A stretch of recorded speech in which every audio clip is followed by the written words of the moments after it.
So in my very early days on Top Gear, before I really knew what I was doing, and many people would say I still don't, and that's fair enough, we did a shoot. I can't even remember what cars we were filming, but the camera cars are always either Land Rover Discoveries, or occasionally in those days they'd be Range Rovers.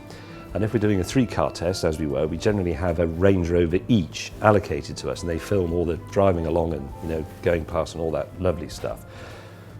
And we were moving from one location to the next, and you tend to follow the Range Rover, which is easy because there's a cameraman in the back with a massive bazooka thing sticking out. But sometimes, if we're moving a long way and not filming that bit, the cameraman would shut the tailgate because dust gets thrown up and exhaust gets thrown into the back, and it's uncomfortable for him. So if he can, he will shut the thing. So anyway, there's my dark blue Range Rover. I knew we were going to go about 30 miles or so to the next location, so I followed it, and I followed it, and I followed it.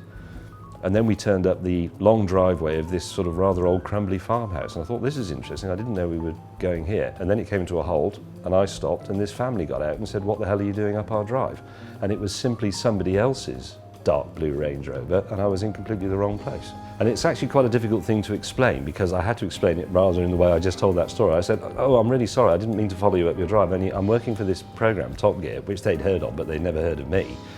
And we've got a blue Range Rover just like yours, and I followed it, but I've been following your Range Rover by mistake because I didn't see that it was the wrong one, so I've come, and they sort of, it doesn't sound very credible, does it?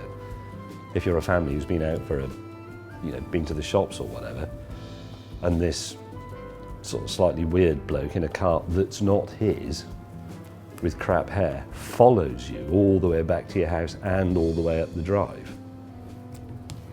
And it was the countryside as well, so I was lucky I wasn't murdered.